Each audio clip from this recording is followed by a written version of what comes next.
అహంకారం పార్ట్ 5. ఒకసారి చూడండి, ఈ వచనం చదివి పెట్టండి ఒకసారి. సామెతల గ్రంథం 16:18. నాశనానికి ముందు ఏం నడిచిద్దంట?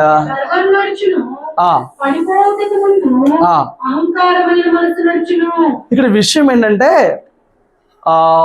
ఒక మనిషి ఎదగడం పడిపోవడం అనేది వాడి వ్యక్తిత్వంలోనే ఉంటుంది. జీవితంలో వాడి వ్యక్తిత్వాన్ని బట్టి, వాడి ప్రవర్తన బట్టి, మనుషులతో, సమాజంతో, దేవునితో వాడి బిహేవియర్ని బట్టి వాడు ఎదుగుతాడా, వాడు పడిపోతాడా అనేది ఆధారపడి ఉంటుంది. ఇక్కడ ఏం చెప్తుంది? వాడు నాశనానికి పోయే ముందు గర్వంతో నడుచుకుంటాడంట. పడిపోయే ముందు, జీవితంలో పడిపోయే ముందు ఏం జరిగిద్ది? అహంకారమైన మనసు వచ్చింది. అహంకారమైన మనసు వచ్చింది. చూడండి, ఈ అహంకారమైన మనసు ఎంత డేంజర్ అంటే, ఎదుటివాడిలో ఉన్న అహంకారం మనకు కనపడింది తప్ప, ఎదుటివాడు ఏదైనా విషయంలో అహంకారం కలిగి ఉంటే ఆ విషయంలో వాడు ఎంత అహంకారంగా ప్రవర్తించాడని చెప్తాం తప్ప, మనలో ఉన్న అహంకారం మనకు కనిపించదు. మనలో ఇంకొక కోణంలో ఉంటుంది, మనలో ఇంకొక విధానంగా ఉంటుంది. మనకి ఎదుటోళ్ళలో ఉన్నది మాత్రమే అహంకారం కనిపించింది, మనకు కనిపించదు. కొన్ని వారాలుగా మనం ధ్యానం చేస్తున్నాం. నీకు ఎప్పుడు అనిపించిందా నాలో ఈ అహంకారపు ఛాయలు, ఈ అహంకారపు విధానం ఉందని నీకు ఎప్పుడు అనిపించిందా? నాకు సిద్ధపరుచిన ప్రతిసారి కూడా ఇవన్నీ టచ్ చేసుకుంటా వచ్చానే. ఇవన్నిటిలో కూడా ఒకప్పుడు నేను ఆ స్టేజ్లు దాటుకుంటూ వచ్చానే. బాబాయ్, తెలియక ఇంత ప్రవర్తన నేను ప్రవర్తించానా అని నాకైతే ఒక భయం వేసి, ఖాళీగా ఉన్నప్పుడల్లా మనసులోకి, ప్రభువా ఇప్పుడు నా ఎదుట మళ్ళీ వచ్చే పరిస్థితులైనా అహంకారంగా ప్రవర్తించకుండా చూడవా. అయిపోయింది, ఎప్పుడు నాకు తీసుకురాలేం, మళ్ళీ పరిస్థితులు వస్తాయి, అప్పుడన్నా ఏం చేయాలి? నా ఖాళీ ఉన్నప్పుడు అదే ప్రార్థన వచ్చేస్తుంది. ఏమో కనబరుచుకోవాలని, అడిగింది లేదని, చెప్పింది లేదని, నానా రకాలైన మనసులతో నాకు అహంకారం వచ్చేస్తే అది పడిపోయేలాగా చేస్తుంది కదా జీవితంలో. నా మాటలు మీకు అర్థమవుతున్నాయా? మనిషి చాలా అహంకారంతో నింపబడి ఉంటాడు. మళ్ళీ చెప్తున్నా, నీకు కనిపించదో, ఎదుటివాడిది నీకు బాగా కనిపించింది. ఎదుటివాడిది బోతద్దంలో పెట్టి చూపిస్తావు, నీకు నలుసంతలో అనిపించదు. కానీ దేవుని వాక్యం మాత్రమే నీలో ఉన్న అహంకారాన్ని బయటకు తెచ్చి పరిపూర్ణంగా నీకు అర్థమయ్యేలాగా చేసింది. ఒప్పుకోవాలంటే దినత్వం కావాలి, ఒప్పుకోలేకపోతుందంటే మళ్ళీ అది అహంకారమే. స్తోత్రం చెప్పు. ఈరోజు 2-3 రకాలుగా నీ ప్రవర్తనని పరీక్షించుకోమని నేను మాట్లాడతాను. ఒకసారి చూడండి, నిన్ను ఎవరైనా ప్రశంసించినప్పుడు నీ inner feeling and outer behaviour.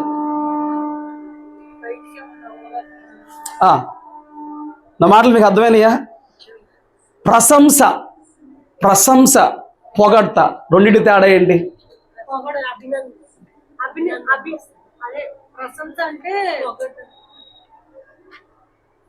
ప్రశంస, పొగడ్త, డిఫరెన్స్ ఏంటి?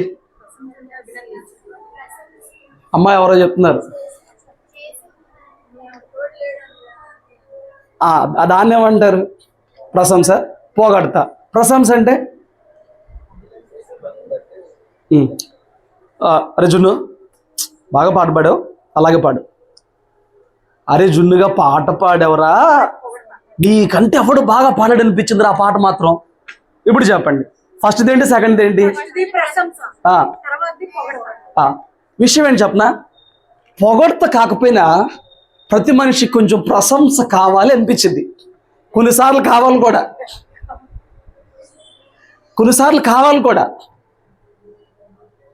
అయితే లోతుకి వెళ్ళినప్పుడు కొన్ని విషయాలు తెలుస్తాయి. ఎలా ఉంటుందంటే కొంచెం పోస్ట్ మార్టం లాగానే ఉంటుంది, కొంచెం వెళ్ళే కొద్దీ చేసేదేం లేదు. శవానికి పోస్ట్ మార్టం చేసిన దానికేం తెలియదు కదా. అట్లాగే ప్రశంస ఎక్కడ కావాలంటే, బాగా కష్టపడుతున్నప్పుడు ఒక వ్యక్తి నిరుత్సాహంలోకి దిగిపోకుండా, తన పని విషయంలో విరక్తి చెందకుండా ఒక గుర్తింపు వాళ్ళకి మనం ఇవ్వాలి. అది ఎలాగ పొగడ్తలా కాదు, ప్రశంస. అంటే ఇప్పుడు మీరు ఎప్పుడన్నా మాట అన్నారా? ఆడవాళ్ళ ఇంట్లో ఎప్పుడు తింటమే కానీ ఒక్కసారి నా బాగుందని చెప్పేవా? ఈ మాట అన్నారా మీరు మీ భార్యల దగ్గర? ఎప్పుడు తింటమే కానీ ఒక్కసారి నా బాగుందని చెప్తావా? బాగున్నప్పుడు మాత్రం అది ఎక్కువైంది, ఇది తక్కువైంది వంకలు పెడతావు. బాగున్నప్పుడు మాత్రం ఏం చెప్పట్లేదంట. వాళ్ళ బాధ ఏంటి?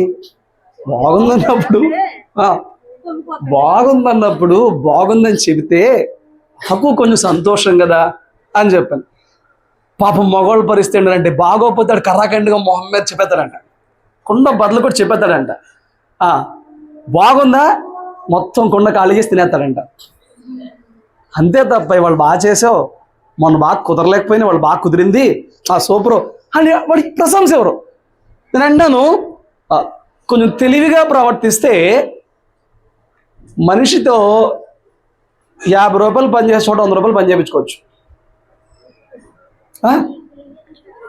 పొగడ్తలతో కాదు, మనవారే వారు బాధ్యతాయుతంగా చేసే పనులే, వాళ్ళు ఎంత బాధ్యతాయుతంగా చేస్తున్న పనులైన మనుషులే కాబట్టి వాళ్ళు ఒక అదే మీరు చెప్పిన అభినందన ప్రశంస కోరుకుంటారు. కాబట్టి రోజు కాకపోయినా ఎప్పుడో ఒకసారి వాళ్ళ పనిని గుర్తిస్తున్నట్లు, వాళ్ళ యొక్క పని మన మనసులో నిలుస్తున్నట్లు ఏదో ఒక సందర్భంలో, ఏదో 2 నెలలకు ఒకసారో 3 నెలలకు ఒకసారో 4 నెలలు ఎప్పుడో ఒకప్పుడు ప్రశంస ఇవ్వడం చాలా మంచిది. సరే, నీ వైపు నుంచి ఇవ్వడం మంచిది. పొందుకుంది నువ్వైతే ఇప్పుడు నీ పరిస్థితి ఏంటి? ఇప్పుడు మనం పొగడ్త కదా, మా ప్రశంసే మాట్లాడుతున్నా, పొగడ్తకి వెళ్ళట్లా. పొగడ్త చాలా తప్పది. నేను ప్రశంస గురించే మాట్లాడుతున్నా. ఇప్పుడు నీకు అర్థమయ్యేలా చెప్తున్నాను కదా.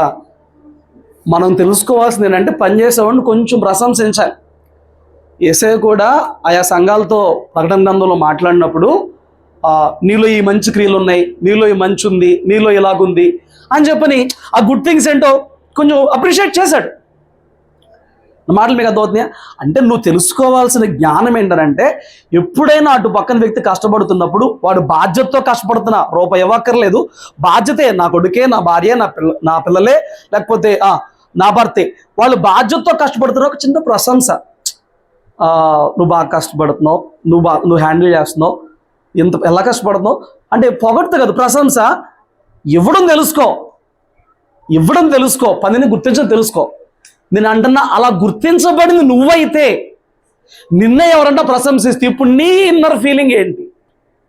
నేను ఎవరైనా ప్రశంసిస్తే నీ ఇన్నర్ ఫీలింగ్ ఏంటి? అసలు ఏముండాలి? ఎలా చెప్పండి, ఎవరు చెప్తున్నారు? ఇంకా బాగా చేయాలనిపించింది, సంతోషం వచ్చింది, పరిశుద్ధమా అంటే విన్నావా? నీకేమనిపించింది? ఇంకా చేయాలనిపించిందా? ఇంకా అదే తెలుసుకుని ఆనందిస్తావు. ఊహల్లో కొంత ఉప్పొంగిపోతూ ఉంటావు. ఇంకా ఫైన్. చూడండి, నన్ను గుర్తించారు, నా పని గుర్తించారు, నా కష్టం గుర్తించారు, చాలు. కొంతమంది అల్పజీవులు ఇంతే ఇక్కడ ఆగిపోతారు. గుర్తించారు, నేను రికగ్నైజ్ అవుతున్నాను, నా కష్టం తెలుస్తుంది ఇప్పటికన్నా, నా భర్తకో నా భార్యకో నా పిల్లలకి ఇప్పటికన్నా తెలుస్తుంది, నన్ను గుర్తించారు, పోనీలే గుర్తించారు. గురించి చెప్పనా, నాకు వచ్చిన ప్రశంస గురించి చెప్పాల్సిందే. చెల్లి మా ఆయనే ఉన్నాడు చెప్పనా, మా అత్తే ఉందో చెప్పనా? ఇది అహంకారం. అంతే చాలే అనుకుని తృప్తిపడి ఫైన్ అనుకుంటే దాని పెద్ద కన్సిడర్ చేయక్కర్లా. నలుగురికి చెప్పుకోవాలి, వాళ్ళు ఏమన్నారు తెలుసా. ఎందుకు చెప్పుకోవాలి నలుగురికి? నువ్వు కష్టపడ్డావు, నీ వలన ఆ పరిచర్య పొందుకుంటున్న వ్యక్తి గుర్తించాడు, అది నువ్వు తెలుసుకున్నావు, నీకు ఆయనకి మధ్య బాగానే అయిపోయింది. నువ్వు ఆయన కోసం కష్టపడ్డావు, ఆయన గుర్తించాడు, ప్రశంసించాడు, బాగుంది, ఇంకా బాగా చేయమన్నాడు. ఇప్పుడు నలుగురికి ఎందుకు చెప్పుకోవాలి? ప్రెస్టేజ్ ఇష్యూరా ఏంటది? అదే అహం. నేను పలానా వారి చేత ప్రశంస పొందుకున్నాను, పలానా వాళ్ళు ఎలాగన్నారు, ఇట్లా మాట్లాడారు, అదో బాధ. ప్రశంసించుకుంటూ ఎందుకుంటారు? మన టాలెంట్ గొప్పది. మరి నా టాలెంట్ గొప్పది, ప్రశంసిస్తారు. ఎవడైనా ఫిదా అవ్వాల్సిందే, ఎవడన్నా ఫ్లాట్ అవ్వాల్సిందే. ఇది అహంకారం. ఇక అర్థమవుతున్నాయా? అదిగో వాళ్ళు పేపర్లు చింపుతున్నారు, ఆగం చేస్తున్నారు. చదువుకునే పిల్లల పేపర్లు చింపొద్దు. మనం స్పెషల్, మిగతా వారిలా కాదు. పెరుగుతుంది చూడు, మెట్టు బై మెట్టు, స్టెప్ బై స్టెప్ పెరుగుతుంది చూడు. మనం చాలా స్పెషల్. మిగతా వాళ్ళ కాదు. 10 మందిలో మనల్ని ప్రశంసించారు, మనల్ని గుర్తించారు. మనం చాలా స్పెషల్. అదే అలా టప్పగాళ్ళ కాదు మనం. అహంకారం. ఇప్పుడు నాకు ఒక ప్రశంస వచ్చింది కాబట్టి ఇంకెప్పుడు కాంప్రమైజ్ అవను, ఈ లెవెల్ మించే చేస్తా. ప్రతిసారి ఇంతకు మించి చేస్తా. ఇది ఒక భయంకరం తెలుసా. వాడి బాధ్యత అంటే వాడు చేయడు. ఒక్కసారి ఇందులోకి దిగిన తర్వాత ఆ గుర్తింపు, ఆ మాట, ఆ అభినందన, ఆ ప్రశంస, అప్రిసియేషన్కి వెళ్ళిన తర్వాత ఆ లెవెల్ రీచ్ అయ్యానా, దాన్ని దాటానా, వాడు అటు పక్కన వ్యక్తి యొక్క ఇంప్రెషన్ కోసే తప్ప వాడు చేయాల్సింది ఏంటి, చేస్తుంది ఏంటి, ఈ మైండ్ మతి ఉండదు. నువ్వెక్కడున్నావు? అన్నిట్లో ఉంటావా? ఆఖరిది చూడు, ఇది మనకు కావాల్సింది. చేశాను, వర్కౌట్ అయింది, అంతా దేవుడి కృప. చేశాను, వర్కౌట్ అయింది. వాడికి కావాలా నాకు అయిందని అంటే టాలెంట్ అని కాదు, నువ్వు స్పెషల్ అని కాదు, దేవుడు కృప. హల్లెలూయా. ఇప్పుడు చంటన్న రమ్య షాప్ పెడుతున్నారు. సంవత్సరం తిరిగింది. చిన్న షాప్ వల్ల పెద్ద షాప్ అయిపోయింది. నాలంటే వాడు వస్తాడు, చాలా చిన్నగా మొదలెట్టారమ్మా మీరు, ఏదేమైనా మీరు చాలా గొప్పోళ్ళు, సంవత్సరం తిరిగేలోపు ఇంత పెద్ద షాప్ చేశారా అని అంటే ఈ వర్డ్ వాడతావా బయటికి? లేకపోతే అది మరి మన టెక్నిక్లు, మన సామర్థ్యాలు, మన వ్యవహారాలు మామూలు ఉండవు. అదే అహంకారం. దేవుడు కృపలేనిది లోకంలో మనకి ఏది సాధ్యం కాదు. ఎవరన్నా వచ్చి నువ్వు చేసిందని ప్రశంసించు, అదే మరి. ఆ క్వశ్చన్ ఆన్సర్ ఎవ్వరు రాలేదంట, నువ్వు ఒక్కదాన్ని బెటర్ రాసావు, అదే మరి. యాక్చువల్గా నీ ఇంట్లో పని బాధ్యతగా చేస్తున్నావు. ఇప్పుడు నువ్వు షాప్ పెట్టినా జీవనోపాధి కోసం పెడుతున్నావు, నువ్వు జాబ్ చేసినా నీ జీవనోపాధి కోసం చేస్తున్నావు, నువ్వు చదువుకుంటున్నా నువ్వు చదువుకుని భవిష్యత్తు కోసం చదువుకుంటున్నావు, అదంతా నీ బాధ్యత. అందులోనే కొంచెం స్మార్ట్గా ఉన్నావు, కొంచెం స్మార్ట్గా ఉన్నావు కాబట్టి ఎవరో బాగున్నావు, బాగా చేస్తున్నావు అన్నారు. ఏమో అందరూ చేస్తుంటే నేను ఒక్కడనే కొంచెం ఇలా ఉన్నాను అంతా. ఇది రాదు మనకి. ఇక్కడ నేను చెప్పాను కాబట్టి మీరు అంటారులే. కొత్తగా ఎవడన్నా వచ్చి ఏంటి ఈ కంపెనీలో వాచ్మెన్గా జాయిన్ అయ్యాను, నువ్వు ఈ రోజున జనరల్ మేనేజర్గా, అసిస్టెంట్ మేనేజర్గా అయిపోయావా అని అంటే అసలు ఇన్నరు అవుటరు ఏమన్నా ఆపగలవా? ఆడు చెప్పగలడా? వాచ్మెన్ స్థితిలో వచ్చిన నన్ను దేవుడు నా కష్టాలు చూసి, మా ఇంట్లో పరిస్థితులు చూసి, నా యథార్థతను చూసి ఇక్కడ ఆ మాట చెప్పగలడా? అంటే సాధించిందంతా కూడా నాదే, సాధించిన ప్రయాసం అంతా కూడా నాది. ఈ రోజున లోకంలో మనుషులకి ఏం కావాలో చెప్పనా? దేవునికి ఘనత తేవడం, దేవుని దగ్గర నుంచి మెప్పు తెచ్చుకుంటూ లేవు. ఒక రిఫరెన్స్ ఉందండి. ఆ రిఫరెన్స్ ఎక్కడ? యోహాను సువార్త. ఈ మాట చూడు ఎంత విచిత్రంగా ఉంటుందో. దేవుని మెప్పు కంటే నీ పరిస్థితి ఏంటి? వాళ్ళు ఏం కోరుకున్నారంట? దేవుని మెప్పు కంటే. ఒక రోజు మేము పెద్దయ్య గారి సంఘాల్లో 3 సంఘాల్లో 15 to 20 మెంబర్స్ యవనస్తులు ఉండేవాళ్ళం. ఒకరోజు నాకు ఒక అమ్మాయి మెసేజ్ పెట్టింది. మెసేజ్ పెట్టి ఏం చేస్తున్నావు అంది. బైబిల్ చదువుకుంటున్నాను, చదువుకున్న ప్రే చేసి పడుకుంటాం. ఈవినింగ్ 9:30 అలా అవుతుంది. బైబిల్ చదువుకుంటున్నాను, ప్రే చేసి పడుకుంటాం. ఏమైందనంటే ఒక విషయం చెప్పాలంది. చెప్పన్నానంటే ఎంత చేస్తున్నా అయ్యగారు మెచ్చుకోలేదంట, వేరే వాళ్ళు ఎవరిని మెచ్చుకున్నారంట. అల్లాడిపోతుంది లోపల ప్రాణం ఏమవుతుంది? అల్లాడిపోతుంది. అప్పుడు నేను రిఫరెన్స్ తీశాను. నీకు వాక్యం తెలుసా? ఒక్క వచ్చిన చెప్తాను వింటావా? వాక్యం చెప్తుంది దేవుని మెప్పు కోరుకోవాలి. నువ్వు మందిరంలో ఏ పరిచర్య చేసావో, ఏ కష్టం పడ్డావో, ఏ ప్రయాసపడ్డావో దాన్ని ఎవరు మెచ్చుకోవాలి? ఇప్పుడు ఎవరు మెచ్చుకోలేదని బాధపడుతున్నావు? ఇది అహంకారం. నన్ను గుర్తించలేదు, నన్ను రికగ్నైజ్ చేయలేదు, నా పేరు చెప్పలేదు, నా కష్టం ఉందని చెప్పలేదు, ఏమండి నేను ఇందులో పాలు భాగస్వామిని అని చెప్పని చెప్పలేదు. చెప్పా అమ్మా, మనుషులు మన యథార్థం కష్టపడిన దాన్ని లెక్క చేయకపోవచ్చు, కానీ దేవుడు మన ప్రతి కష్టం చూస్తూ ఉంటాడు. ఎందుకు నువ్వు బాధపడతావు? గుర్తించలేదు అని చెప్పాను. పోనీ దేవుడు చూస్తున్నాడు అని అంటే ఆ అమ్మాయి సాటిస్ఫై అవ్వాల. సర్లే ఉంటా బాయ్ అంది, ఇంకేం మాట్లాడాల. సర్లే ఉంటా బాయ్ అంది. రాత్రి నేను అంటున్నాను, నీకు దేవుని మెప్పు కావాలా? దేవుని వైపు చూస్తావా? మనుషుల మెప్పు కావాలా? మనుషుల వైపు చూస్తున్నావా? నీకు ఒక ప్రశంస దేవుని దగ్గర నుంచి కావాలా? ఒక ప్రశంస మనుషుల దగ్గర నుంచి కావాలా? మాట్లాడలేదు ఎవరో. అసలు ఈ కాన్సెప్ట్ లేదండి మనకి. యా, అందరికి ఏం కావాలి? ఏది చేసినా ఏ పని చేసినా మనుషులదే కావాలి. జాగ్రత్త. ప్రశంసకి నువ్వు పొంగిపోతున్నావంటే విమర్శ కృంగిపోతావు. ఇటు అయ్యిందంటే అటు అయ్యిద్ది. ప్రశంసకు నువ్వు భూమి మీద ఆగలేకపోతున్నావంటే విమర్శ చేసిన రోజున పాతాళానికి దిగిపోతావు. కానీ జీవితంలో ప్రశంసలు ఉంటాయి, విమర్శలు ఉంటాయి.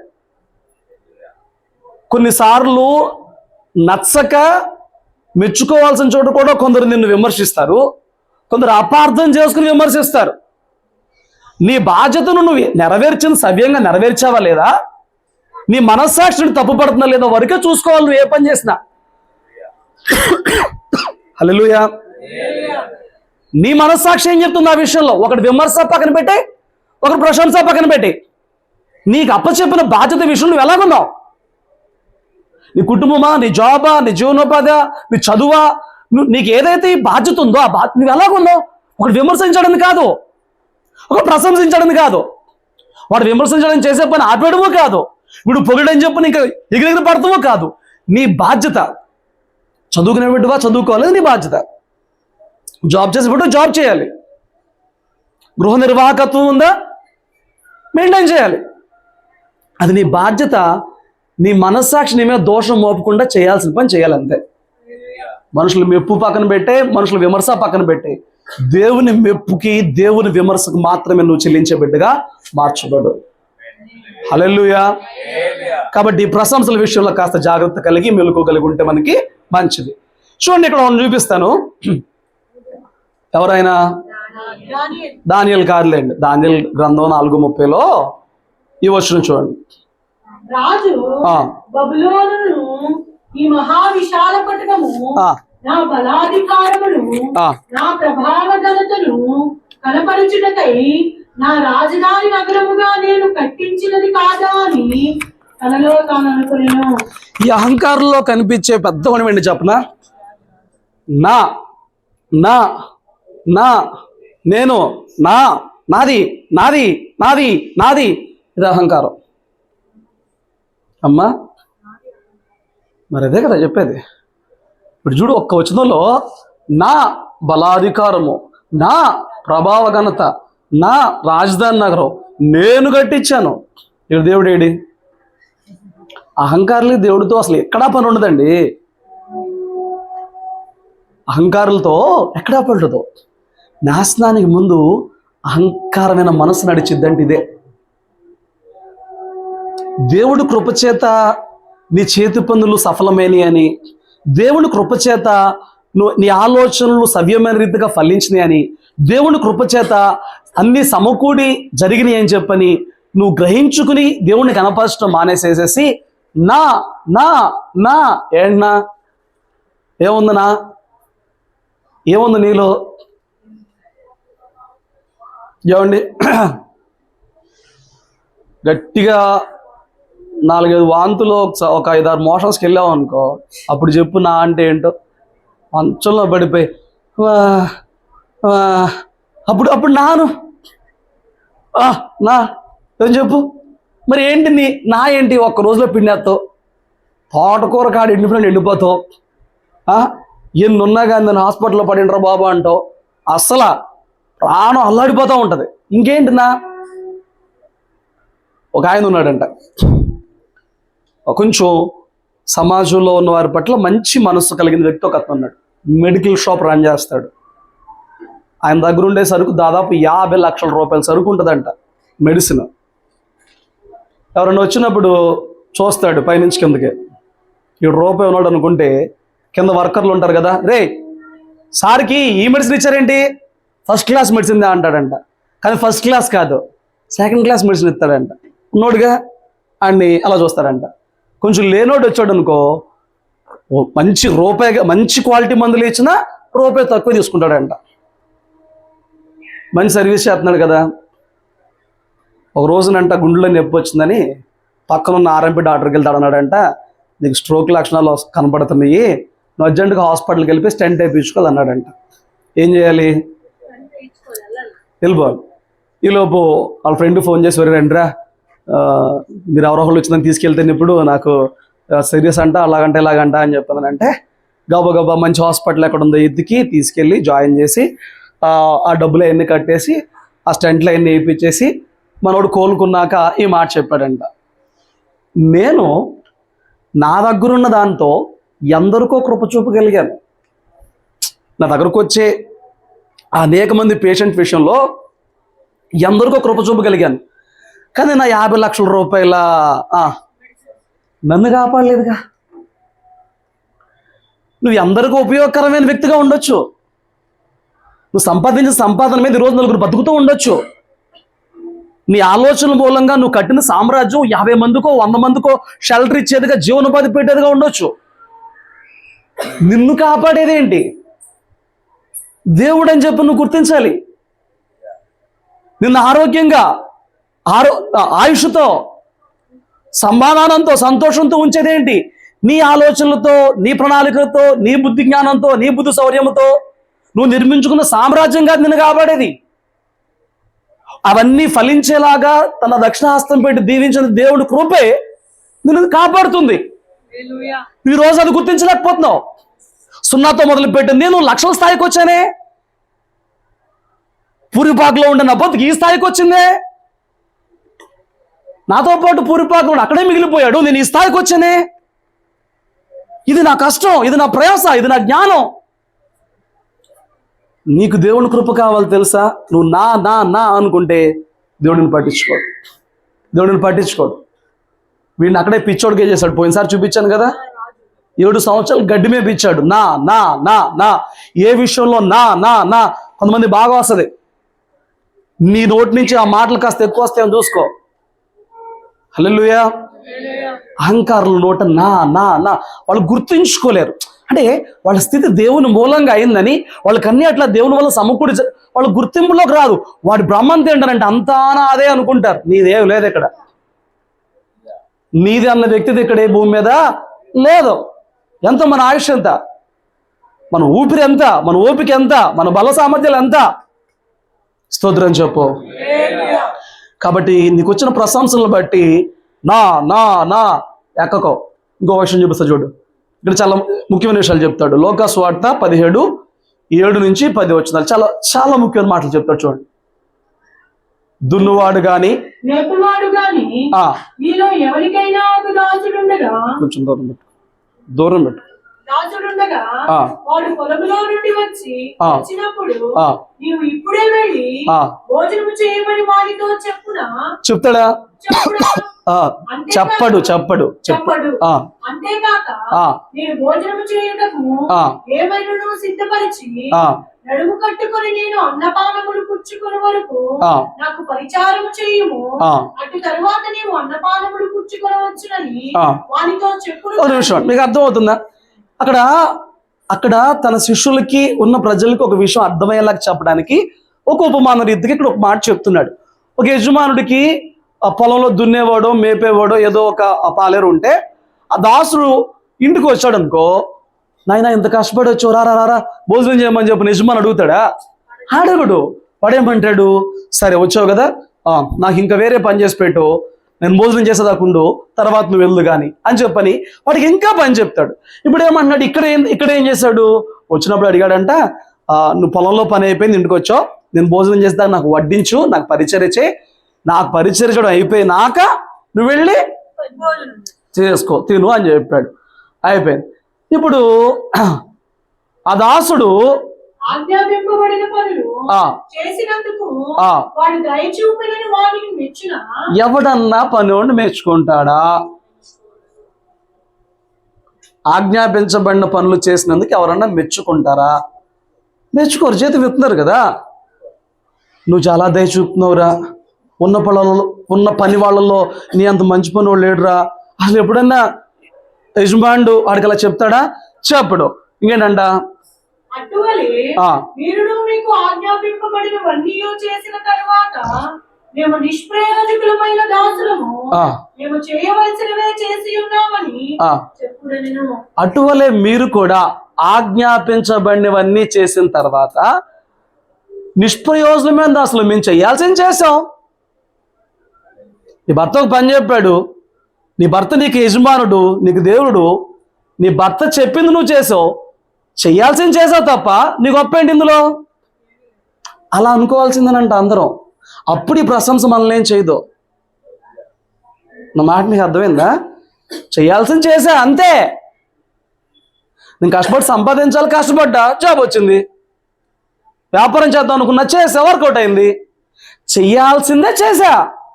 నా గొప్ప కృప ఏం లేవు. దేవుడు అలా ఉంచాడు నీ జీవితాన్ని, దేవుడు అలా పెట్టాడు నీ జీవితంలో. అది ఎదుర్కొన్నావు, ధన్యుడు అయ్యో. చేయాల్సింది చేసావు, గొప్ప ఏంటి ఇందులో? నా మాటలు మీకు అర్థమవుతున్నాయా? కొంచెం అర్థం చేసుకోవాలి. ఇక్కడ దేవుని పనివారం మనం భూమి మీద ఆయా జీవితాల్లో దేవుడు మనల్ని పెట్టినప్పుడు మన జీవితాల్లో మనకున్న బాధ్యతనే మనం చేస్తున్నాం. ఎవడు మెచ్చుకోవాలి నిన్ను? నువ్వు కాబట్టి నీ భార్యను బాగా చూసుకుంటున్నావురా, అది నీ బాధ్యత. నువ్వు కాబట్టి నీ భర్తకు లోపడుతున్నావు, అది నీ బాధ్యత. మీరు కాబట్టి మీ అమ్మ నాన్న మాట వింటున్నారు, అది నీ బాధ్యత. నువ్వు కాబట్టి బుద్ధిగా చదువుకుంటా, అది నీ బాధ్యత. ఇందులో నీకు గొప్పేంటి? చేయాల్సింది అదే చేస్తున్నావు. అవునా కదా? నా నీకు అర్థమైంది, నేను చెప్పే విధానం మీకు అర్థమవుతుందా? నువ్వు చేయాల్సింది అదే చేస్తున్నావు, నీకు గొప్పేంటి ఇందులో? ఇంకా నా నా నా దీర్ఘాలు ఏముంది ఇందులో?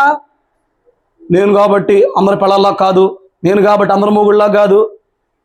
నువ్వు ఉన్న ప్లేస్లో, నువ్వు ఉన్న కుటుంబంలో, నువ్వు ఉన్న భర్తగా నువ్వేం చేయాలో చేస్తున్నావు. నువ్వు కంపేర్ చేసుకుని వాళ్ళలాగా కాదు, ఏళ్ళలాగా కాదు అంటే అది అహంకారం. వాళ్ళ ఆవిడలాగా కాదు, ఏళ్ళు ఆవిడలాగా కాదు, వాళ్ళ ఆయనలాగా కాదు, ఏళ్ళ ఆయనలా, ఇది అహంకారం. స్తోత్రం చెప్పు. చేయాల్సింది చేస్తున్నావు అంతే.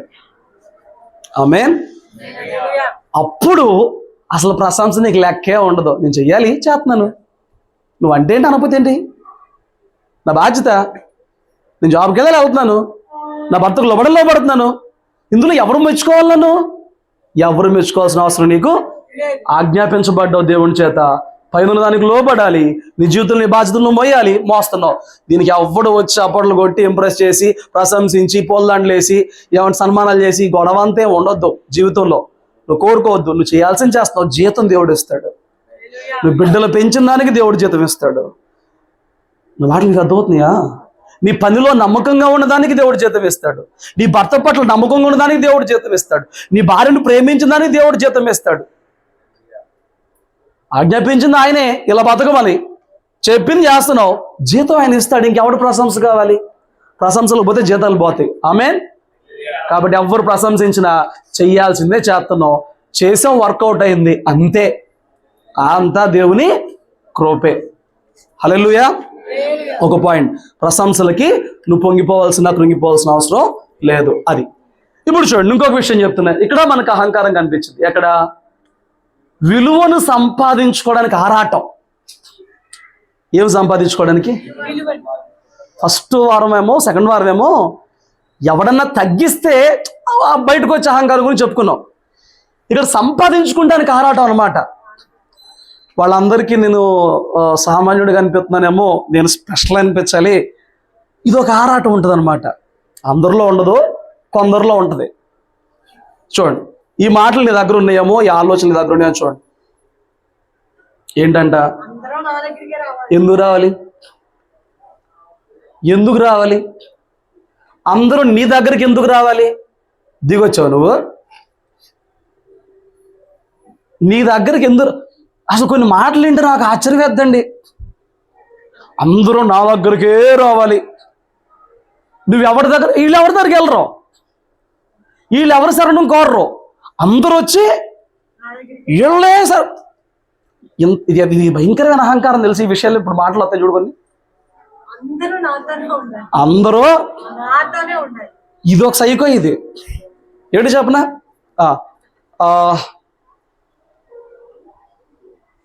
ఇప్పుడు రజుని ఏ క్లాస్ నువ్వు? 5th క్లాస్ ఉన్నాడు వీడు. వీడికో ఫ్రెండ్ ఉన్నాడు, ఇప్పుడు 6th క్లాస్కి వెళ్ళాడు. కొత్తగా ఒక ఫ్రెండ్ వచ్చాడు. వీడి ఫ్రెండ్ వాడితో ఫ్రెండ్షిప్ చేశాడు అనుకో, ఏమైంది?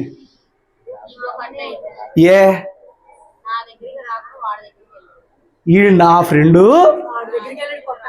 ఎందుకు వెళ్ళొద్దు? ఎందుకు వెళ్ళొద్దు? వాడికి స్వేచ్ఛ స్వతంత్రాలు లేవా? నువ్వేదో ఫ్రెండ్షిప్ చేసావు, నీకు జీవితంలో కొత్త ఫ్రెండ్షిప్లు ఎత్తుక్కోవద్దా? కొత్త వాళ్ళతో సావాసం చేయొద్దా? నీ తోక పట్టుకుని తిరగాల? ఏముంటారండి మనుషులు, అందరూ నాతోనే ఉండాలి, నాతో ఫ్రెండ్షిప్ చేస్తా, ఆడితో ఫ్రెండ్షిప్ చేస్తాడు, చేయని నీకెందుకో. ఇవి చిన్నపిల్లల మెంటాలిటీలు పెద్దయినా పోక ఉండిపోతాయండి. చిన్నపిల్లలు అంటారు తెలుసు, ఇవన్నీ చిన్నపిల్లలు ఈజీ కనబడిపోతే తెలుసా, కానీ పెద్దయినా పోవాలి. పోవు, ఇదే భయంకరం. అందరూ నా దగ్గరికి రావాలి, వీళ్ళు ఎక్కడికి వెళ్ళరు అనమాట. అందరూ నాతోనే ఉండాలి. ఎవరితో ఫ్రెండ్స్ అయితే కటిఫ్, ఎట్లాగదే అంతేనా, కటిఫ్ అంట. ఇవి చిన్నపిల్లల చేత కామెడీగా ఉంటుంది, పెద్దోళ్ళు చేస్తారు. స్తోత్రం చెప్పు. ఇప్పుడు నాకెప్పుడు ఏ పని ఉన్నా ఎవరితోనో చేపించుకుంటాను. ఈసారి నా మనసుకు అనిపించింది, ఇంకొకరికి పని చెప్పి చూద్దాం, వాళ్ళ విధేయత ఏంటో చూద్దాం, వాళ్ళ విధానం ఏంటో చూద్దాం, వాళ్ళని పరీక్షిద్దామని వీళ్ళకి చెప్పా. ఇప్పుడు వీళ్ళు ఏమంటారు? అది అహంకారం. ఎప్పుడు మాతోనే చెప్పేవాళ్ళు, ఈ మధ్య ఏంటో వాళ్ళకి చెప్తున్నారు. చెబితే చెప్పకపోతే మానే, ఆజ్ఞాపించి చేసామా పక్కన ఉన్నామా, అదే కదా నువ్వు నేర్చుకోవాలి. ఇప్పుడు మనం విన్న వాక్యాన్ని బట్టి ఆజ్ఞాపించి చేసాం, పక్కన ఉన్నాం నిమిత్త మాత్రంలో. ఇంకోటికి అవకాశం వచ్చింది. ఇప్పుడు వీళ్ళ బాధ ఏంటి? మాకే చెప్పాలి. నీ అహంకారం దైవ ప్రణాళికలు ఎంత పాడు చేద్ద తెలుసా? స్తోత్రం చెప్పు. కొందరు చుట్టాల్లో, ఈ బంధురికాల్లో ఇది చాలా భయంకరం అన్నమాట. ఎప్పుడు మా ఇంటికి వచ్చేవాళ్ళు ఈసారి ఏంటో ఫస్ట్ వాళ్ళ ఇంటికి వెళ్ళారు, ఎవరు కూడా తప్పే. నువ్వు ఆ ప్రయారిటీ లెవెల్ని అక్కడ కోరుకుంటున్నావు. గాల్లో కాస్త గాల్లోంచి కిందకి దిగు, నీ అహం కొంచెం అణుచుకుంటే చాలా బాగుంటుంది. ఇది ఇంకా భయంకరం ఏంటంట, ఎందుకు వినాలి? చెప్పు, రీజన్ చెప్పు. నా మాటలు అర్థమవుతా, పరిశుద్ధ మాట పడుకున్నావు ఆవిడ లేపండి, కొంచెం పరిశుద్ధం అండి పడుకోమాక, వినాలి, వాక్యం వినాలి. ఏంటంట, అందరూ ఎందుకు వినాలి? చెప్పండి, రీజన్ చెప్పండి. ఎవరన్నా రీజన్ చెప్పండి, ఎందుకు వినాలో. నేను మంచి సలహాలు ఇస్తానంటే మీ సలహాల ఆలోచనలు గొప్ప అనే ఆహ్వానం కనపట్లేదు అక్కడ. అందరూ అంట నీ కింద ఉన్నోళ్ళు నీ మాట వినాలని కోరుకోవచ్చు, వాళ్ళు కింద ఉన్నారు కాబట్టి జ్ఞానంలో బుద్ధిలో. నీ పైన ఉన్నోళ్ళు కూడా నీ మాట వినాలంటే, మా ఆయన నేను చెప్పినా అంట ఎందుకు వినాలి? రివర్స్లో అడుగుతుంది, మీ ఆయన చెప్పింది నువ్వు ఎంతవరకు వింటున్నావు? నేనేం చెప్పిన వెనక ఇక్కడ దాకా తెచ్చాడు కానీ ఆడు ఒకరోజు బుద్ధి వచ్చింది, అప్పుడు తెలుసుకుంటాడు. కొంతమంది వాళ్ళ భర్తలు కొంచెం జ్ఞానంలో తక్కువ ఉంటే వీళ్ళు బాగా వాళ్ళని హ్యాండిల్ చేస్తూ, అమ్మా ఏంటిది పెత్తనం ఎలాగ పెడుతూ, అంటే వాడు ఒప్పుకుంటే ఎలాగ పెట్టగలరు, వాడు ఒప్పుకోలేదు అనుకో, నా భర్తకి తెలియట్లా, నాకు తెలిసిపోయింది నా భర్త ఇంట్లో అలాడిపోతూ ఉంటారు ప్రాణం. అమ్మకి చెప్ప, అక్కకి చెప్ప, చెల్లికి చెప్ప, మా ఆయన అన్నీ వాళ్ళ అమ్మ చెప్పింది చేస్తాడు, వదిన చెప్పింది చేస్తాడు, నా మాట ఏండో. నువ్వు రాకముందు 25-30 ఏళ్ళ నుంచి వాళ్ళ మాట వింటున్నాడు. నువ్వు వచ్చావని ఇప్పుడు అందరం దోషేమంటావా? ఏం భయంకరత్వం, అందరూ నా మాటే వినాలి. స్తోత్రం చెప్పు. నీ మాట వినడం ప్రాముఖ్యత కాదు, నీ ఆలోచన ఎంత ఖచ్చితంగా ఉందో చూసుకో.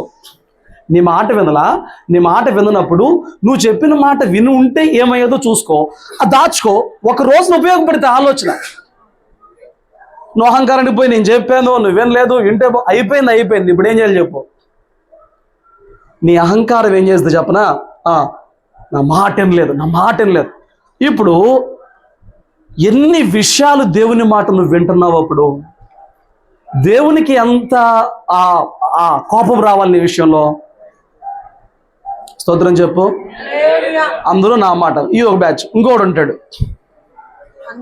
అంతా నేను అనుకున్నట్టే జరగాలి. ఎందుకు జరిగింది నువ్వు అనుకున్నట్టే? ఆడొకడు ఉంటాడు చూడు, ఆ మాటలు చూడు. 2 రాజుల గ్రంథం 5, ఒకసారి బైబిల్ ఓపెన్ చేయాలి.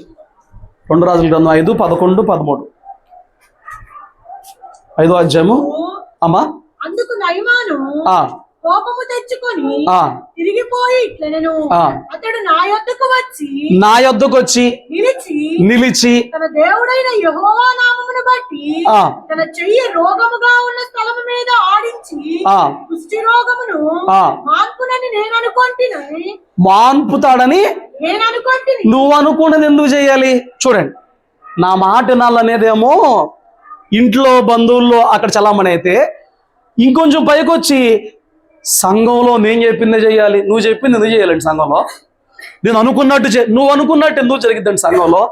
సంఘాన్ని రక్తం దారపోసి కొనుక్కునేవాడు నిలబెట్టి ఎవరి ద్వారా తన మాట బయలుపరుస్తున్నాడు? వీళ్ళిద్దరిని దాటేసి నీ మాట పని చేయాలా? రక్తం దారపోసి కొనుక్కున్నాడు దేవుడు, తన మాట చెప్పడానికి నిలబెట్టుకున్నాడు ఒక 10 మంది సేవకుడు ఉన్నాడు. వీళ్ళిద్దరిని దాటి ఇప్పుడు నువ్వు అనుకున్నట్టు చేయకపోతే నీకు హట్ అయిద్దా? నయమాను వచ్చాడు, చిన్నది చెప్పింది. ఏమని చెప్పింది? ప్రవక్త ఉన్నాడు, నువ్వు అక్కడికి వెళ్తే బాగుంటుంది అని చెప్పి.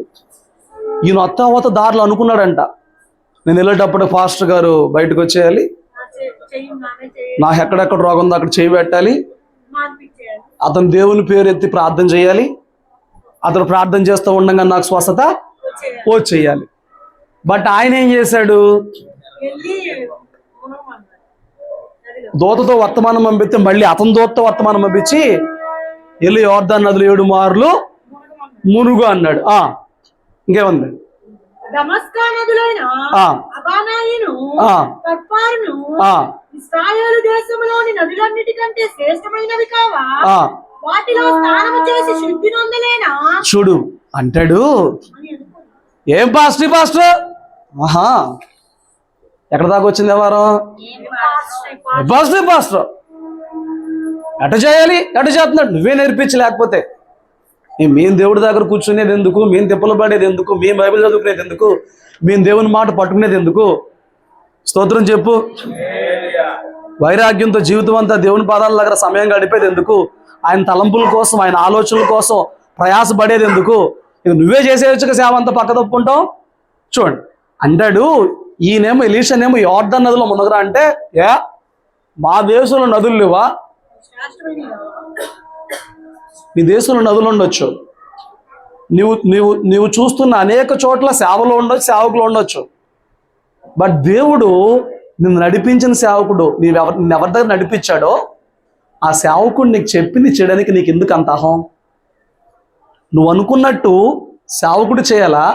దేవుడు సేవకుడు ద్వారా చెప్పినట్టు నువ్వు చేస్తావా? అసలు ఎక్కడి నుంచి ఎక్కడికి వచ్చేస్తుందండి అహం అనేది? వ్యక్తిగతంగా నుంచి, హృదయంలో నుంచి, ఇంట్లో నుంచి, సంఘంలో వరకు అహమే.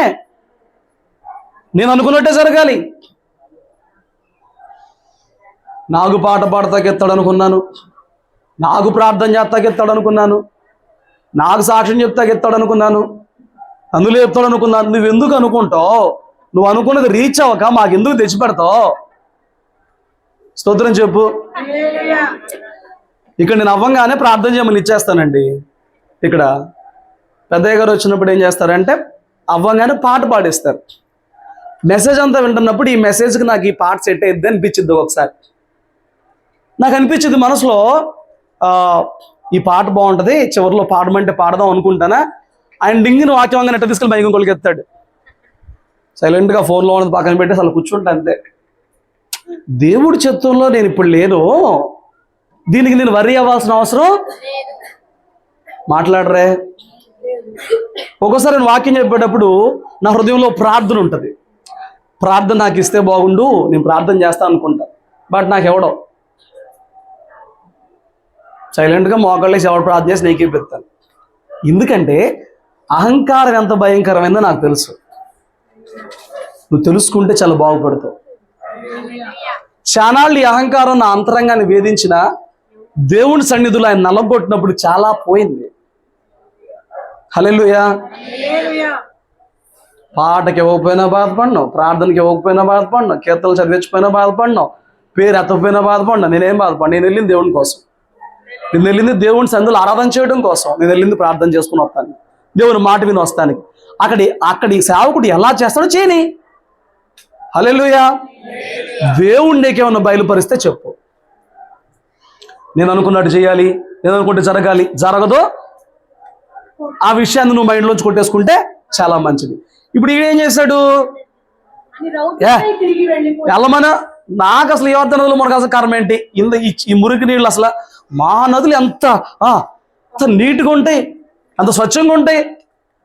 స్వచ్ఛంగా ఉండొచ్చు, బట్ నువ్వు వెళ్ళావంటే నువ్వు ఎంత మునిగినా 7 కాదు 10 సార్లు మునిగినా ఆ 10 సార్లు మునిగిన దాన్ని బట్టి నీకు స్వస్థత అయితే రాదు. గుర్తుపెట్టుకో. హల్లెలూయా.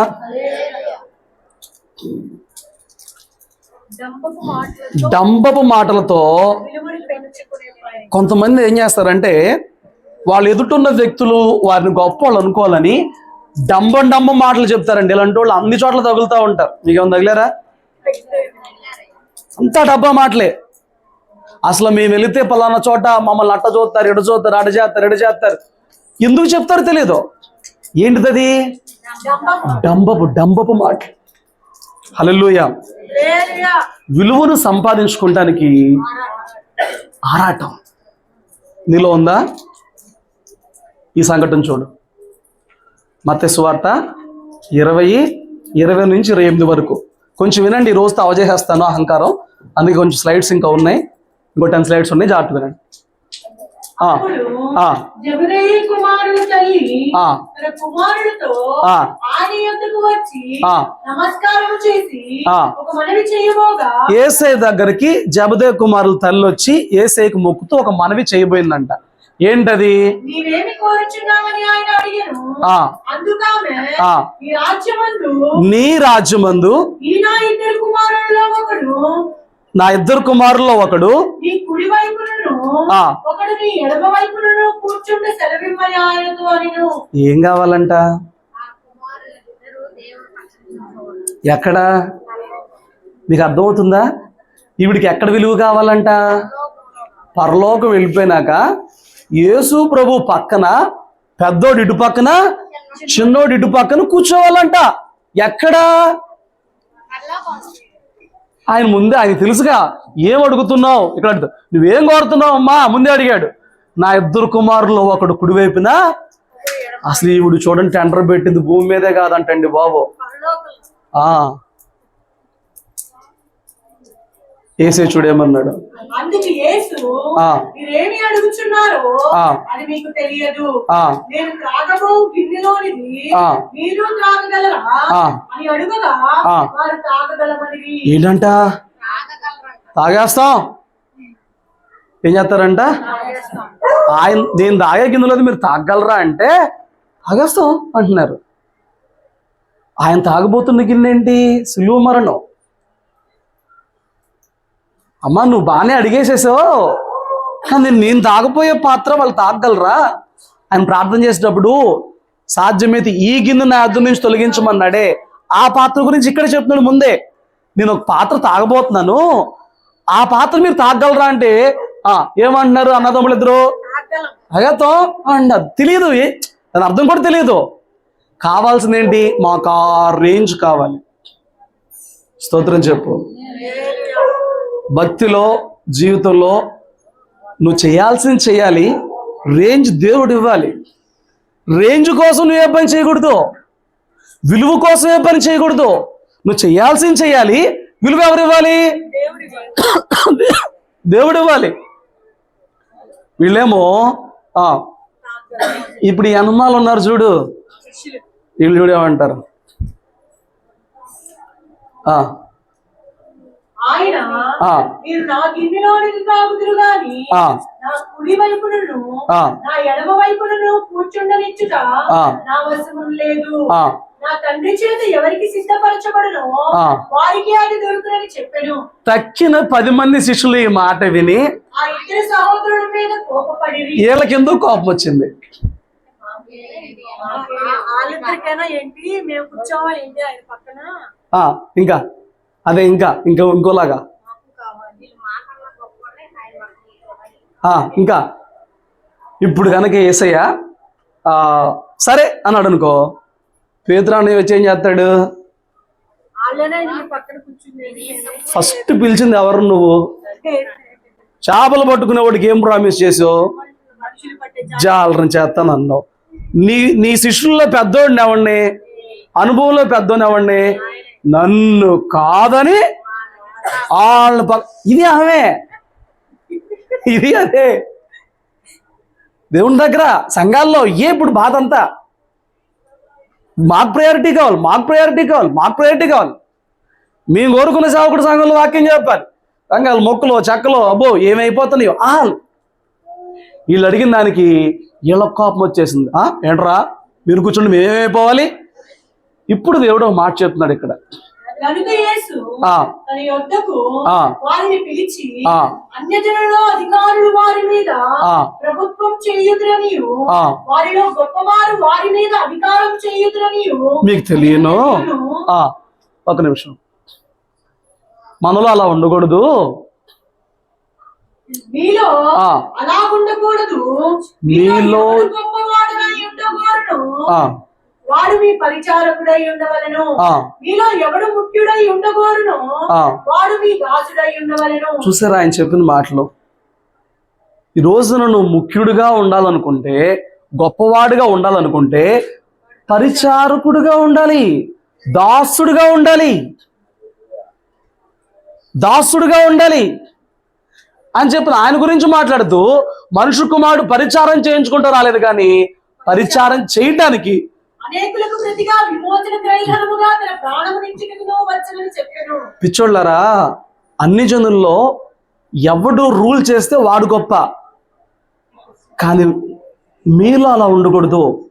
నన్ను వెంబడిస్తున్నా నా బిడ్డలైన క్రైస్తవుల్లో ఇలా ఉండకూడదు. ఎవడు గొప్పోడంటే ఎవడు తగ్గించుకుని పరిచారం చేస్తాడో, ఎవడు దాసుడుగా మారిపోతాడో వాళ్ళే గొప్ప. అసలు వాళ్ళు లేకపోతే ఉండదు, వాళ్ళ ప్రశంసతో పని ఉండదు. వాళ్ళకి తెలుసు నేను ఈ పని చేయకపోతే ఏం జరగదు. వాడికి ప్రశంసించినా ఇవ్వకపోయినా, వాడిని అప్రిషియేట్ చేసినా అభినందించినా, ఏం జరిగినా జరగకపోయినా నా బాధ్యత నేను చెయ్యకపోతే ఏమైపోద్ది, అమ్మో వాడికి బాధ్యత గురించిన భయమే. విలువలు పట్టించుకోరు వీళ్ళు. హల్లెలూయా. నా మాటలు మీకు అర్థమవుతున్నాయా? మనిషి వ్యక్తిత్వం అన్ని సాఫీగా ఉన్నప్పుడు బయటికి రాదు, తేడా జరిగినప్పుడే వచ్చింది. ఇంత తక్కిన 10 మంది గురించి అన్నామే, వాళ్ళు ఇప్పుడు దాకా ఎప్పుడు నోరు తెరిసారా? 10 మంది ఎందుకు ఇప్పుడే నోరు తెరిసావు? ఎప్పుడైనా నీ క్యారెక్టర్ని డిసైడ్ చేసేది నీ కామ్గా వెళ్ళిపోతున్న ప్రశాంతమైన రోజులు కాదు, సమకూడి జరిగిపోతున్న రోజులు కాదు. నీకు తగిలిన దెబ్బ, నీకు వచ్చిన శోధన, నీకు వచ్చిన నింద, నీకు ఎదుటి మనిషి వల్ల కలిగిన గాయము నీ అసలైన వ్యక్తిత్వాన్ని బయటికి తెచ్చింది. అది నీ ఒరిజినాలిటీ. అది మొన్న ఎవరో అంటున్నారు, అసలు ఈ భక్తి జీవితం గురించి నాకు ముందే తెలిస్తే ఎంత బాగుండు. ఏం బాగుండు? తెలిస్తే ఎంత బాగుండు. చక్కగా ఈ వాక్యాలు వినుకుంటూ మందిరంలో గడిపేస్తూ సమర్పించేసుకుని, నేను అంటున్నాను మందిరంలో కూర్చుంటే అందరం పరిశుద్ధులమే, బట్ దేవుడు నీకు ఒక ప్రాంతాన్ని ఏర్పరిచి నీ చుట్టూ నీ స్థాయి కన్నా తక్కువ వారిని, నీకన్నా భయంకరమైన దుష్టాలోచన కలిగిన వారిని పెట్టాడు చూడు. ఆ ప్లేస్లో నిలబడి రాణించడం అది భక్తిలో గొప్ప.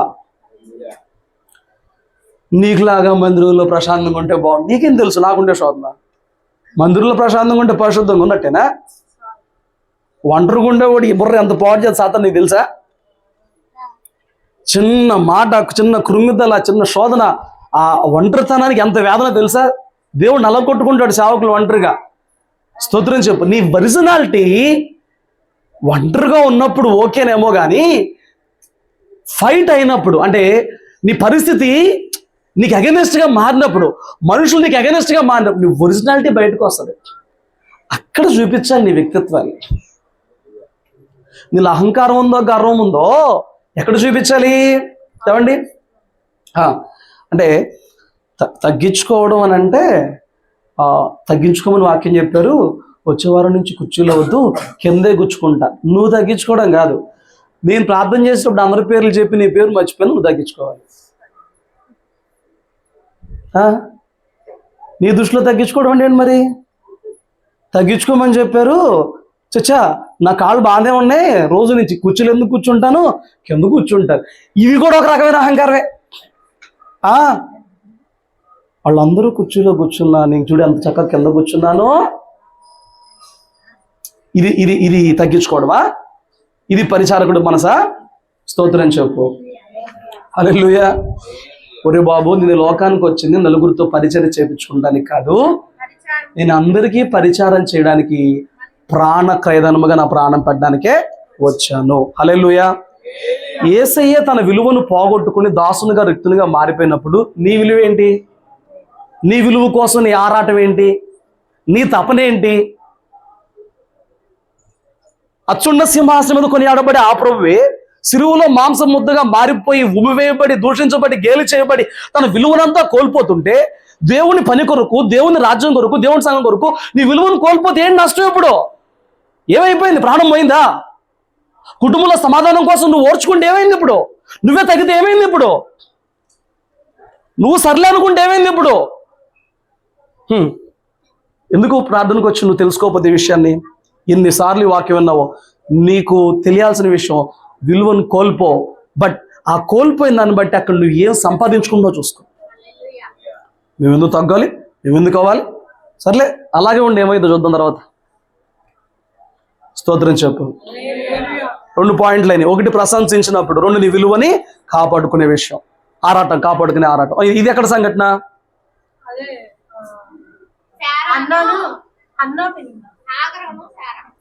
ఎవరు హాగరు, ఎవరు సారా? ఏం చేస్తుంది? పోనీళ్ళు బాగానే పట్టుకుంది. రిజ్జుడు అతడు హగరుతో పోయినప్పుడు అది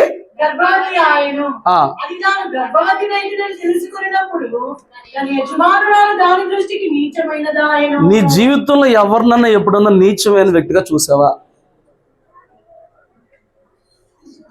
నీ జీవితంలో ఎప్పుడన్నా ఎవరినన్నా నీచమైన వ్యక్తిగా, తీసేసిన వ్యక్తిగా, తృణీకరించిన వ్యక్తిగా నీ జీవితంలో ఎప్పుడన్నా ఎవరినన్నా చూసావా? ఏమో మాట్లాడలేదు. మీరందరూ భక్తిపరులా? హగరు నాకు చూసారా? ఆవిడ ఎక్స్ప్రెషన్ చూసారా? అమ్మ ఈవిడేం బాధపడదా? ఈవిడ తీసుకొచ్చింది ఏమిండి, ఈవిడ పెళ్లి చేసింది, ఈవిడ భర్తకి అప్పచెప్పింది, ఈవిడ వల్ల ఈవిడ కరిపోతుంది. ఎవరి వలన ఈవిడ వృద్ధిలోకి వచ్చిందో వాళ్ళు ఇప్పుడు ఏమైపోయారు?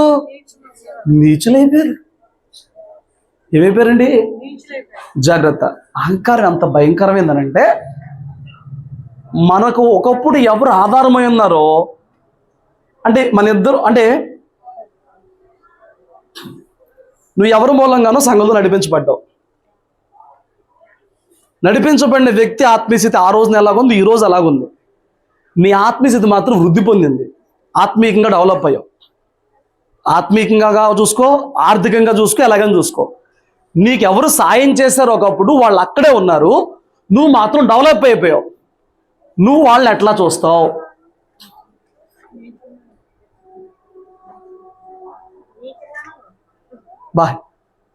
ఈ విషయంలో మాత్రం యథార్థంగా ఒప్పుకుంటున్నారండి. నీకు సాయం చేసి నిన్ను లైన్లో పెట్టినోడు మాత్రం అక్కడ ఆగిపోయాడండి. నీకు జాబ్ ఇప్పించినోడు ఎవడైతే ఉన్నాడో ఆల్రెడీ వాడు ఆఫీస్లో ఉన్నాడు, వాడి రికమెండేషన్తో నీకు జాబ్ వచ్చింది. బట్ ఇప్పుడు నువ్వు హెచ్ఆర్ అయిపోయావు అన్నట్టు చూస్తావు. ఎందుకు చూస్తావు తక్కువవాడిగా? ఎందుకు చూస్తావు తక్కువవాడిగా? హృదయంలో ఏమన్నా ఉండాలిగా. నేను ఎక్కడో ఉండి నా బతుకు ఎక్కడిది, ఈవిడ వల్లే కదా నేను ఇక్కడ దాకా వచ్చాను, ఏమోలే ఆవిడ గర్భం మూయబడింది, దేవుడి కృపలు నా గర్భం తెర అసలు ఏమన్నా ఉందా? జాగ్రత్త. నాశనానికి ముందు గర్వము, పడిపోవడానికి ముందు అహంకారమైన మనస్సు వచ్చింది. ఎప్పుడు నీ జీవితంలో ఎవరిని నీచమైన వారిగా చూడము, తక్కువ వారిగా ఆడితో నాకేంటి తృణీకరించే వ్యక్తిగా చూడమాక. దేవుడి విషయాలను పట్టుకుంటాడు.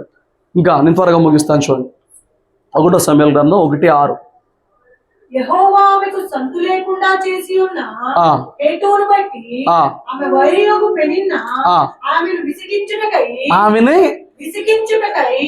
ఆమెకు కోపం పుట్టించుచూ వచ్చెను. ఏం చేస్తుందంట? ఈవిడెవరు? పెనిన్న. ఈవిడెవరు? ఈవిడ కోపం రావాలని ఈవిడకున్న పిల్లల్ని బట్టి సూటిపోటి ఏదో మాటలతో ఏం చేస్తుందంట? విసిగిస్తుంది. నేను మాట చెప్తాను. కొంతమందికి ఎలా ఉంటుందనంటే, మనకన్నా ముందున్న వాళ్ళు ఏదన్నా మేలు పొందుకుని మనకి ఇంకా ఆ మేలు లేకపోతే ఎవరన్నా కంపేర్ చేసి మాట్లాడినా, మనం కంపేర్ చేసుకున్నా నా బతుకు వాళ్ళకంటే తక్కువలో ఉంది, నాకు ఇంకా ఈ మేలు దక్కలా, నాకు ఇంకా ఇది అవలా.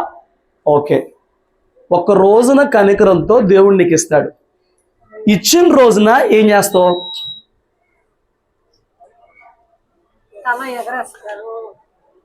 ఇచ్చిన రోజున ఏం చేస్తావు?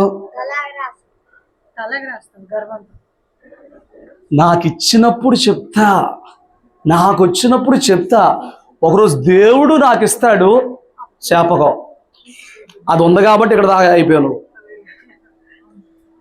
నేను చెప్తాను నీకు ఇచ్చినప్పుడు, వాడికి ముందు ఇచ్చాడు, నీకు వెనక్కి ఇచ్చాడు, అయిపోయింది, క్లోజ్. ఏంటి ఇప్పుడు ఏం చెప్తావు? ఏమని చెప్తావు? ఏంటో మళ్ళీ విచిత్రంగా ఉంటుందండి మెంటాలిటీ. ఏమండి, నాకన్నా చిన్న వయసు ఉన్న వాళ్ళకి 25-26 ఉన్న వాళ్ళకి మ్యారేజ్ అయిపోయింది. నాకు మ్యారేజ్ అవ్వాలా? దేవుడు చేసినప్పుడు చేస్తాడు. ఇప్పుడు ఏం బాధ? ఇప్పుడు నన్ను రోజుకి ఒకటేనా అడుగుతాడు మ్యారేజ్ ఎప్పుడు అని. దేవుడు చేసినప్పుడు అంట. ఆ చేతిలో ఏముంది? దేవుడు చేసినప్పుడు. సరే చేశాడు. ఈ నా వెనకున్న వాళ్ళకంటే అన్ని రకాలుగా మంచి సహకారాన్ని ఇచ్చాడు. ఇప్పుడు గొప్ప ఇక్కడ ఇచ్చిన రోజున ఎవడెవడైతే అడిగాడు వాళ్ళందరికీ వెళ్ళి కనిపించొస్తా. ఎందుకు అంత అవసరం? దేవుడు ఆయా కాలాల్లో ఆయా వ్యక్తులకి ఇస్తాడు. నీ ముందు ఒకటికి ఆల్రెడీ జాబ్ ఇచ్చాడు, నీకు ఇస్తాడు. ఆగు. ఇచ్చిన రోజున అహంకారం చూపించు మాక. వాడికి ఇప్పుడు దాకా 25, నీకు 40. డోంట్ వరీ, నువ్వే అహంకారం చూపి మాక. నీకన్నా ముందున్నోడికి ఆడపిల్ల పుట్టింది, నీకు మగపిల్లడు. ఎవరైనా దేవుడు ఇచ్చిన బిడ్డలే. దేవుడు ఇవ్వకపోతే ఎవరన్నా వస్తారా? రారు. ఒకడికంట, ఒక ఆయనకంట చాలా ఆళ్ళకి పెళ్ళి అయిందంట. వాళ్ళ ఆవిడ మందిరానికి వచ్చేటప్పుడు వేసుకుని తీసుకొచ్చి పక్కన కూర్చున్నాడు. పాస్టర్ గారు అన్నారు, ఎందుకురా పక్కన కూర్చోవచ్చు కదా అంటే, నీకు తెలియదన్నా, ఈ సంఘంలో నా ముందే నేను వింటున్నప్పుడే ఎవరికన్నా పెళ్ళేది, ఈ మొహానికి ఎక్కడ పెళ్ళేద్ది అని చెప్పి అన్నారన్నా. తెల్ల పెళ్ళం వచ్చింది, అందరూ చూడాలి. ఎందుకు చూడాలి? ఇడి వేసుకొస్తుంటే అన్నోళ్ళు నోర్లను మూతలు ఎందుకు అది అహంకారం తెలుసా నీకు? అది ప్రమాదకరమైన అహంకారం తెలుసా నీకు? ఇవ్వకపోతే నిన్ను ఒకటి వేధించింది, నీకు లేనప్పుడు నిన్ను ఒకటి సూటిపోటు మాటలతో మాట్లాడితే అది వాడే అహంకారం. నీకు ఇచ్చినప్పుడు ఇచ్చారు చూడు చూపించుకునే ఆ తెగబడిన తను, అది అహంకారం. అటున్న ఏదో ఒకటైతే ఉంటుంది. నీకుండి వాడికి లేకపోతే నాకుందని చూపించుకునే హవన్నా నీకు ఉంటుంది. నీకు లేదు కాబట్టి ఒకరోజు వచ్చినప్పుడు అప్పుడు చూపిస్తానన్నా ఉంటుంది. ఏదో ఒకటి ఉందా? ముందే చెప్పే వెళ్ళే కొద్ది పోస్ట్ మార్టంలా ఉంటుంది అని. స్తోత్రం చెప్పు. బట్ అన్ని వాక్యంలో నేను చెప్తున్నా, సొంత అనుభవాలు ఏం చెప్పట్లా. ఈవిడంటే ఆవిడ ఎందుకు విసికెత్తుంది? అందుకే నేను ఇక్కడ రిఫరెన్స్ యాడ్ చేయలేదు, కానీ 1 సమూయేలు 2వ అధ్యాయము దాదాపు 2-3 వచనాల్లో ఆవిడ అనేది ఇంకా అంత గర్వంగా మాట్లాడొద్దు అనేది. చూడండి ఒకసారి, నీకు ఏమన్నా దొరికితే వచనం. 1 సమూయేలు 2:3 అక్కడ ఉంటుంది 4లోను. యెహోవా అనంత ఆ కింద ఇకను ఇంక అంత గర్వపు మాటలు మాట్లాడొద్దు. అంత గర్వంగా మాట్లాడకుడి. ఆ. గర్వపు మాటలు ఆ. మీ నోట రానియ్యకుడి. పాపం ఈవిడ బాధ ఏంటంట, ఈవిడికి ఉన్నప్పుడంట కర్రంతో మాట్లాడిందంట. ఒక రోజు ఈవిడికి ఇచ్చాడు. ఈవిడ విచిత్రం చెప్పనా, ఈవిడికి ఉన్న పిల్లల పేర్లు ప్రపంచంలో ఎవరికీ తెలియదు. ఈవిడ విసికిచ్చి ఈవిడ నలిగిపోయి ఒక మాట చెప్తాను, నీకు బిడ్డలు లేనప్పుడు ఎవరన్నా ఏమన్నా అంటే ఏడవమాక. దేవుడు ఒక రోజున అందరికీ జవాబిస్తాడు. ఆ రోజు వరకు నువ్వు నోరు తెరవమాక. నువ్వు ఏదో ఒకటి చెప్పుకుని నీ హృదయాన్ని న్యాహాన్ని సాటిస్ఫై చేసుకోమాక.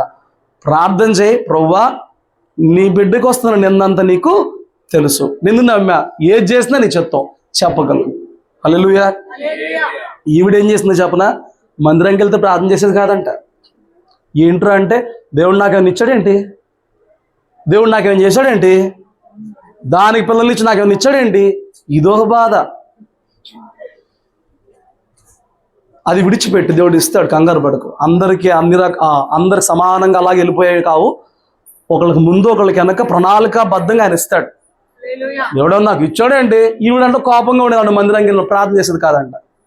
బట్ వన్ ఫైన్ దేవుడు ప్రార్థన చేసింది, దేవుడు ఈవిడికి కుమారుని ఇచ్చాడు.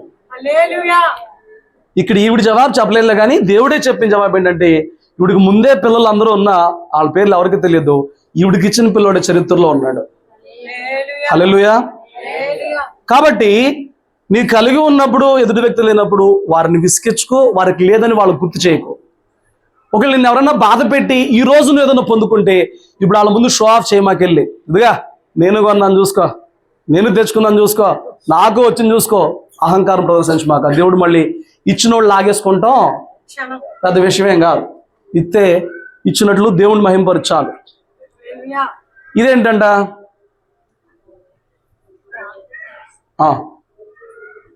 ఆయన ఎవరో ఈయన ఎవరో ఏం చేస్తున్నారు, ఎక్కని పట్టేసుకుంటారు అందని అనుకున్నా. ఎవరో ఇంకొక ఆయన పరిసయ్యుడు, వీళ్ళిద్దరూ ప్రార్థన చేస్తున్నారు. వీళ్ళిద్దరు ప్రార్థనలో ఈయన ఉద్దేశం ఆయన పట్ల ఎలాగుంది చూడండి. ఇక్కడ ప్రభువు మాట్లాడుతూ, తామే నీతిమంతులమని తమ్మును నమ్ముకొని ఇతరులను తృణీకరించుకొందులనితో. తామే నీతిమంతులు అంట, మేమే నీతిమంతులం, మాదే భక్తి, మాదే సంఘం, మాదే దేవుని చెప్తాం ఏంటంటే చెప్తారండి. వాళ్ళదేనంట అంతా, ఇంకా మిగతా వాళ్ళు అక్కడ దేవుడే లేడంట. అమ్మా వాళ్ళని నమ్ముకుంటారంట, ఇంకెవరన్నా నమ్మరంట. వాళ్ళ వాక్యమే కరెక్ట్ అంట, వాళ్ళ ప్రార్థనే కరెక్ట్ అంట.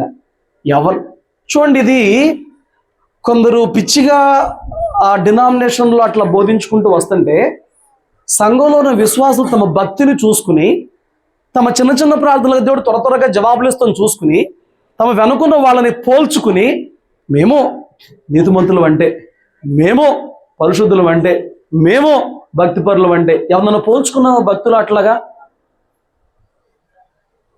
నీకు ప్రార్థించడం వాళ్ళు వచ్చి ఒకడికి మైకెత్తెలలో వణికిపోతాడు అనుకుంటున్నావా, వాడేమీ లేనోడని భక్తిలో? చెప్పనా, సుదీర్ఘ ప్రార్థనల కన్నా దేవుడు వచ్చేదాని ప్రార్థనలు ఎక్కువ వింటాడు. నేను ప్రార్థన చేసి తిరగలేదని ప్రార్థన చేసావా అయిపోతావు. తామే నీతిమంతులం అనుకుని తమ్మును నమ్ముకుంటారంట, ఇతరుల్ని తృణీకరించేస్తారంట. ఇతరులని వాళ్ళు ఏముందంటారంట, ప్రార్థన చేయడానికి 2 మనుషులు దేవాలయానికి వెళ్ళారు. వారిలో ఒకడేమో సోంకరి. పరిసయ్యుడు నిలవబడి, దేవా నేను చోరులను అన్యాయస్తులను వ్యభిచారులైన ఇద్దరు మనుషుల వలనైనను ఈ సుంకరి వలనైనను ఉన్నందుకు నీకు కృతజ్ఞతాస్తుతులు చెల్లించుచున్నాను. ఎంత గర్వపు అహంకారం కూడిన మాట ఇది. అయ్యా నన్ను బతికిచ్చావు స్తోత్రం, రక్షణ ఇచ్చావు స్తోత్రం, ఇంకేదైనా చెప్పొచ్చుగా. ఏంటంట, నేను దొంగతనాలు చేయలా, అన్యాయాలు చేయలా, వ్యభిచారాలు చేయలా, ఇతర మనుషులు. నువ్వు అనుకుంటావా, నువ్వు పుట్టినప్పటి నుంచి క్రైస్తవ కుటుంబంలో పుట్టి, క్రైస్తవ కుటుంబంలో పెరిగి, లోక సంబంధమైన విగ్రహారాధన కానీ వ్యభిచారం కానీ ఎటువంటి పాపంలో లేకుండా ఈరోజు నువ్వు దేవుణ్ణిలో ఉంటే ఒక వ్యక్తి ఏమన్నా అటు నుంచి అప్పటికే దొంగతనం అని వ్యభిచారం అని ఏదో ఒక పాపంలో ఉంటే ఇప్పుడు దేవుని దృష్టిలో ఎవరు ఎక్కువ? నీకు అర్థమవుతుందా? ఫైన్. అంటే నేను కొన్ని చోట్ల చూశానండి, రక్షణ పొందుకోక ముందంట వాళ్ళు ఏ పిచ్చి పనులు చేశారు, రక్షణ పొందుకున్నారు.